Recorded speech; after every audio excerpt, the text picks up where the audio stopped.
Muito bem, pessoal. Hoje vamos falar aqui sobre a CBA, Companhia Brasileira de Alumínio, né? O V vem aí do grupo Votorantim, né? A gente pode perceber que enquanto em 2023 o Ibov subiu 6%, a CBA V3 caiu 53%, né? A gente pode observar aqui uma discrepância muito grande, né? Onde ela deixou de acompanhar o índice, estava até um pouco mais alto do que o próprio índice no começo do ano, e depois ela veio aqui numa queda bem expressiva de cerca de 50%. A gente pode perceber alguns temas interessantes, principalmente porque nos noticiários vem falando que alguns bancos, especialmente aqui o Santander, né, vem dando cobertura em relação à recomendação de compra deste ativo, né? Embora os lucros venham caindo, né, ou pelo menos nesse último trimestre caiu, o que a cotação acaba representando, né? Sempre a cotação observa os lucros, mas alguns bancos estão dando recomendação de compra. Eu separei aqui alguns pontos interessantes, sobretudo pela ótica da sua principal commodity, né? Pegar aqui, por exemplo, o alumínio, se a gente colocar na mesma escala, a gente vai poder perceber uma coisa interessante. Olha, em 2023, o alumínio está estagnado em 1%. Né? Ele veio aqui dando umas oscilações, mas está estagnado em 1%. E a CBA, Companhia Brasileira do Alumínio, quer os 55%. Bom, mas por que quer os 55% se ela é basicamente toda comodotizada, se é isso que a gente pode falar, né? Se toda a sua commodity é lastreada em alumínio, né? O seu grande ponto de sua produção em massa é de alumínio. Por que acontece isso? Aí eu separei alguns pontos interessantes que a gente pode começar a observar. Aqui eu estou pegando direto a apresentação a mais recente, né, da CBA. Uma coisa que a gente pode observar é que, pelo menos aqui nesses últimos tempos, né, nesses últimos anos, especialmente aqui 2021, 22 e 23, ela vem tomando algumas posições bem interessantes, especialmente estratégicas. Né? Ela passou aqui pela questão do follow-on, venda a Miguel Paulista, São Miguel Paulista e da Niquelândia, produtos que não faziam muita aderência ao seu portfólio, ela vem tirando a sua alavancagem, diminuindo a questão do seu endividamento e fazendo aquisições mais estratégicas ao longo de projetos que têm mais adesão ao seu principal produto, o alumínio. Né? Até mesmo, olha, para quem não conhece muito bem a empresa, quando você entra aqui na parte institucional da empresa, ela até fala, olha, produzimos o melhor para o mundo, somos a companhia brasileira única no setor do país a fornecer de forma integrada e sustentável toda a cadeia de produção. Isso é verdade. Ó, quando você observa aqui, por exemplo, a estrutura da empresa, isso é importantíssimo para você. Ela está situada bem na região cidade de alumínio, interessante. A própria empresa também é um formato aqui, né? História para vocês, né? Formato da bandeira do Brasil, do mapa do Brasil. Antônio Hermílio de Moraes era um cara que gostava muito desse tipo de, de, de, de figuras, né?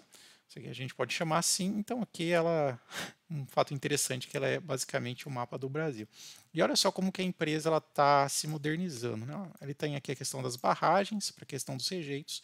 Aqui ela tem a própria tratamento e beneficiamento da bauxita, né? Para aqueles que não conhecem, a bauxita é a matéria-prima para a produção do alumínio, né?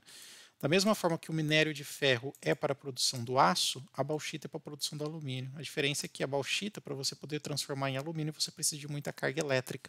Então, por isso que empresas como essa, diferente, por exemplo, de uma mineradora, você tem ali o forno cubilô, enfim, aqui você precisa fazer muita extração, né, a diferenciação da bauxita, transformar em alumínio por meio de corrente elétrica. Tá? Então, empresas assim, às vezes tem muita alavancagem porque necessita muito de energia elétrica, pesa muito no orçamento da empresa. Tá?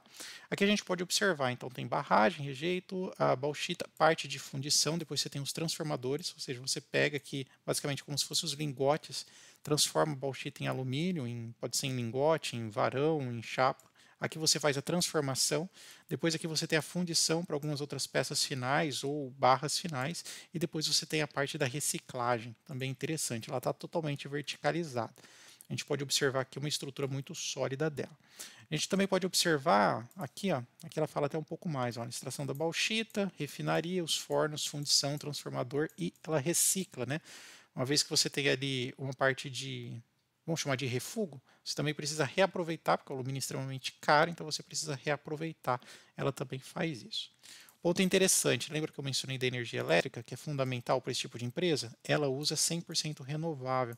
até mesmo faz contrato no mercado direto, no mercado livre de energia, ok? Isso é bem interessante para ela também.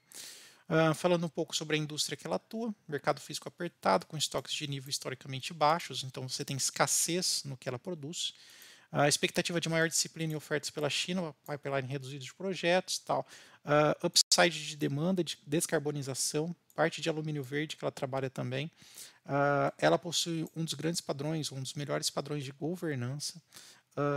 Outra coisa, parte de verticalização, então ela produz e recicla tudo aquilo que ela faz. Liderança e protagonismo, isso é verdade. Aqui um pouco da linha de atuação dela, né? Para onde vai o alumínio, né? Indústria de embalagens. Você abre ali um salgadinho, você vê que é uma lâmina, um filme de alumínio. Parte de linha de transmissão usa bastante painel solar, a gente sabe como que está aumentando. Bens duráveis, né? Automóveis estão utilizando muito alumínio, especialmente aí para a parte de automóveis híbridos e elétricos. Construção civil usa muito alumínio. Mobiliário, utensílios, transporte, ar-condicionado. Então a gente sabe que a participação do alumínio, como tem sido importante, né? Aqui fala até um pouco sobre as características do produto, né?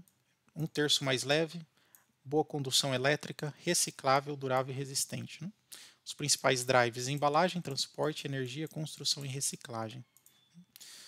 Outras coisas interessantes, olha, o aumento da implantação do alumínio em substituições a outros materiais. Por exemplo, ó, na parte de transmissão de energia, ele vem aumentando enquanto o cobre vem caindo. Também na redução do peso vem aumentando.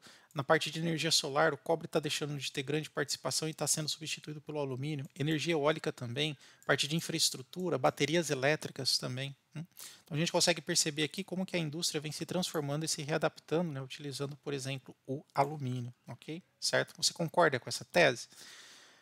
Outra coisa interessante, né, ó, a parte de emissão. O alumínio ele tem melhorado muito as suas margens de emissão, muito mais descarbonizado do que, por exemplo, a produção de outros tipos de ligas, né? O cobre, por exemplo, o próprio minério de ferro, onde você tem ali um índice de poluição muito alto. Sabemos como as empresas estão atentas a essa parte aí ESG, ok? Aqui também sobre o crescimento, sobre as expectativas, parte de receitas, ela também vem crescendo não só no Brasil, mas também no mundo. Então, o que a gente consegue entender daqui, né? Basicamente, hoje, o que representa aqui esta cotação, deixa eu só tirar aqui, o que representa essa queda é mais uma readequação aos novos parâmetros de tanto de lucros, né, quanto o preço. Uma vez até que ela fez alguns movimentos aqui em hedging dólar, enfim, a gente sabe que o dólar aumentou, ela contraiu muitas dívidas, enfim. O alumínio ele está se mantendo. Aqui o que nos mostra, de acordo com algumas indicações de banco, é mais uma questão de oportunidade. Os lucros caíram, mas ela está se readequando e aqui representa realmente uma grande oportunidade. Fato é que alguns bancos estão dando cobertura aí para a Companhia Brasileira de Alumínio. Você, o que você pensa? Você está agindo também da mesma forma? Um ponto importante para vocês que eu gosto sempre de mencionar, pessoal, isso daqui eu coloquei no vídeo passado, o pessoal gostou bastante e eu quero compartilhar com você. Antes de investir, ou na hora que você estiver investindo, sempre saiba o que os controladores estão fazendo. Então, por exemplo, ó, eu venho aqui, eu gosto de usar o InvestSite. Só você colocar o código CBAV3.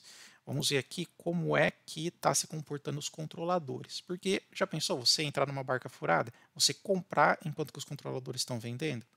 Não só o que está fazendo os controladores, mas também como está o aluguel dessas ações. Né? Se as grandes empresas, os grandes research estão operando vendido, né? Empurrando o preço para baixo.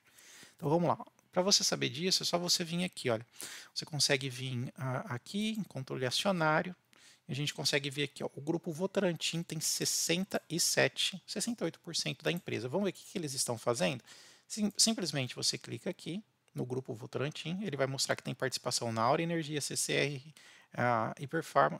Vamos vir aqui, visualizar, e vamos ver se ao longo do tempo eles estão se desfazendo dessas ações. Lá, veja só.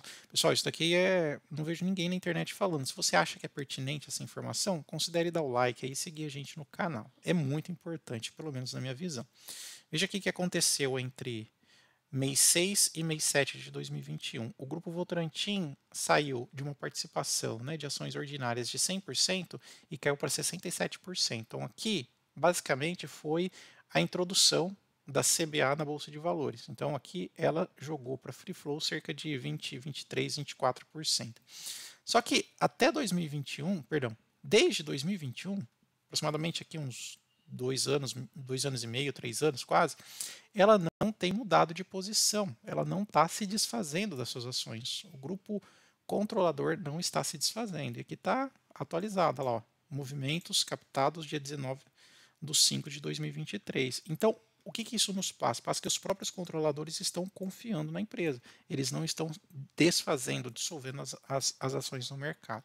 Outro ponto interessante é você também observar aqui, olha, em relação aos aluguéis das ações. Ó. Então vamos ver como é que está aqui a questão dos aluguéis. Para isso, você vem aqui, é bem simples, ó, aluguel de ações e posição. Aí vai aparecer aqui para nós o gráfico das ações alugadas e a gente vai conseguir ver como é que o mercado está vendo. Aqui você tem saldo, o que nos importa é basicamente a porcentagem, ó, porcentagem de ações alugadas. Veja que, olha, no começo tinha poucas, 0%. Aí depois subiu para 2,7%, 3%, hoje tem cerca de 3%. Já teve uma alta maior. E se você observar, o Barsi, né, ele disse que o novo parâmetro de preço é aluguel de ações. E se você for ver bem, ó, olha esse período aqui, onde chegou a quase 6%, mais ou menos no mês 7 aqui. Quando você olha no gráfico da cotação, veja que é totalmente correlacionado. Ó. Se eu pegar aqui, ó, no mês 7 mais ou menos, ó lá, mês 7 para mês 8. Olha como a cotação cai quando o número de aluguel de ações sobe. Tá vendo? Ele é inversamente proporcional, então você tem que tomar cuidado. Agora, pelo que a gente está observando aqui nos últimos tempos, olha, estão meio que se dissolvendo a quantidade de ações alugadas, está 3%, ok? Certo? Então, basicamente, a empresa não aumentou e nem diminuiu sua base acionária, a taxa de aluguel está meio que estável. Então, a gente vê aqui que não tem grandes empresas apostando na queda destas ações, tá? Travar elas e controlar o preço. Por quê? Porque quando você entra aqui, imagine que a XPTO aqui, né? XPTO, ela vai lá e compra 10% dessas ações, né? Aí o que ela faz? Né? Ela aluga essas ações com a perspectiva do preço ir para baixo. Como ela tem 10%, ela consegue arbitrar sobre o preço. Ela vai empurrando a ação cada vez mais para baixo, cada vez mais para baixo, para depois vir aqui recomprar estas ações e embolsar o lucro. Né? Então, por exemplo, se está R$10, cai para R$5 as ações, ela fica com a diferença de R$5, ok? Certo? Se vocês quiserem depois que eu faça um vídeo específico sobre essa questão aqui da arbitragem, da quantidade de ações alugadas, né, eu faço e mostro para vocês. Mas essa informação aqui é importantíssima. Acho que vale pelo menos o like aí e considere seguir a gente no canal. Me despeço e agradeço a atenção. Tchau, tchau.